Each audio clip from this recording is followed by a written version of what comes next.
Bonjour, c'est Amour Reptile, j'espère que tu vas bien. En tout cas, moi, ça va. Alors aujourd'hui, on se retrouve dans cette vidéo pour parler filtration. Donc, plus exactement, pour changer le filtre d'origine de mon aquarium. Alors, pourquoi je vais en changer? Tout simplement parce que le filtre de mon aquarium me donne pas entière satisfaction. Alors, plutôt qu'un long discours, je vais te montrer le filtre. Donc ça, c'est le filtre en question d'origine. Donc au niveau filtration, il fonctionne très bien, j'ai rien à lui reprocher, mais dans tous les cas, il faut savoir que le moteur est assez bruyant. Donc lorsque je retire les masses filtrantes, le moteur c'est pareil, il continue d'être bruyant et en plus il émet pas des filtrations mais des vibrations dans l'aquarium. Et ça c'est pas du tout bon pour les autres qui habitent justement dans l'aquarium. Donc c'est pour ça que ça me donnait pas entière satisfaction. Et alors je vais te montrer comment ça se présente. Donc c'est un petit moteur, comme tu vois, donc avec la buse de rejet. À l'intérieur, tu as un rotor et là, tu as un espèce de pré-filtre. Donc pas bien balèze, mais quand même assez bruyant au niveau des décibels. Donc dessus, j'en suis pas trop content. Bon, en même temps, tous les filtres d'aquarium d'origine sont pas toujours les meilleurs. Donc à part peut-être certains, mais bon, c'est pas toujours le tip-top. Donc c'est pour ça que j'ai voulu en changer et que j'ai opté pour un filtre compact intérieur, donc un Tetra In 300+, donc toujours dans la marque, donc pour une contenance de 10 à 40 litres, donc parfait pour mon nano aquarium de 30 litres. Alors l'avantage c'est que on peut régler le débit de la buse, donc ça c'est très très bien, donc on peut faire varier le courant comme on désire. Donc ça c'est encore mieux dans la mesure où par rapport à certains, le jet est bridé, donc s'il est trop fort, les plantes ont tendance un peu à se mettre à plat, et donc ce qui n'est pas terrible au niveau esthétique. Et ce qui gâche rien sur ce type de filtre, il faut savoir que le débit est réglable jusqu'à 180 degrés, donc ce qui permet de choisir le sens du courant. Donc ça c'est aussi un très grand avantage. Donc, sans plus attendre, on va passer au déballage pour voir comment se présente la bête.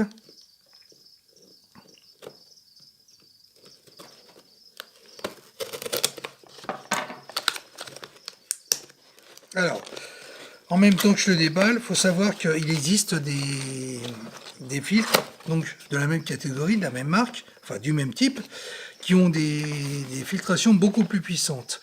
Donc je vais te montrer ça plus en détail. Donc tu vois, tu as différentes forces, différents types de filtration et ça va jusqu'à des 200 litres. Mais bon, pour des 200 litres, moi je te recommanderais plutôt de prendre une pompe externe qui a quand même un débit, un pouvoir de filtration beaucoup plus élevé. Ceci pour information. Donc, on va voir comment ça se présente. Donc ça, ici, j'ai les ventouses avec le petit mode d'emploi. Enfin, petit mode d'emploi, mini mode d'emploi, on va dire. Et là, j'ai la pompe en question. Donc, avec les masses de filtration, on va démonter ça pour se rendre mieux compte. Et là, enfin, j'ai le mode d'emploi qui décrit le fonctionnement, l'entretien, l'installation, comme tout bon filtre. Alors, voyons voir. Donc, on va commencer par démonter tout ça.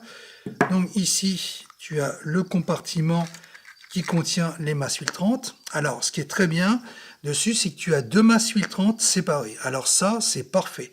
Parce que lorsque tu remplaces l'eau de ton aquarium, au bout d'un temps, il faut que tu nettoies les masses filtrantes. Donc, évidemment, ne pas faire les deux en même temps. Mais quand tu nettoies les masses filtrantes, la règle générale est de nettoyer une masse filtrante et de ne pas nettoyer l'autre en même temps. L'autre, tu la nettoieras lors du prochain nettoyage du filtre. Donc ça, dessus, je trouve que c'est très bien pensé. Donc ça, c'est déjà une bonne chose. Ensuite, ici, tu as le volet de passage d'eau. Donc, je vais te montrer ça plus près. Donc, en haut, l'eau va passer et plus tu vas le remonter dans ce cas-là, enfin vers l'autre côté, plus l'eau va se bloquer totalement. Bon, je vais démonter ça pour te montrer plus exactement ce qu'il en est. Donc, tu vois, c'est ce que je te disais. Je vais faire un petit plan rapproché. Ici, tu vois, là, il est de ce côté-là. J'étais pas dans le bon sens. Donc là, quand les volets sont fermés, l'eau ne passe pas. Et quand tu vois, tu appuies sur les petits bâtonnets, et bah tu écartes les volets un peu plus. Et là, lorsqu'ils sont complètement ouverts, l'eau passe en totalité. Donc là-dessus, tu peux vraiment régler le passage de l'eau. Et évidemment, ici, tu as la buse qui te permet de régler la force du jet. Donc c'est très bien et tu es vraiment maître de ta pompe. Donc dessus, c'est pas mal.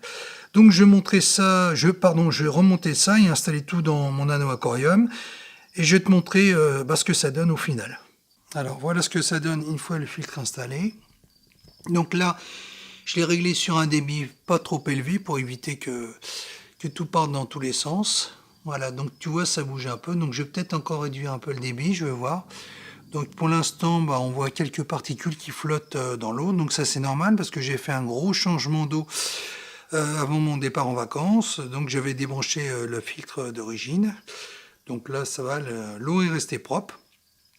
Donc voilà, donc au fur et à mesure que le temps passe, l'eau va s'éclaircir.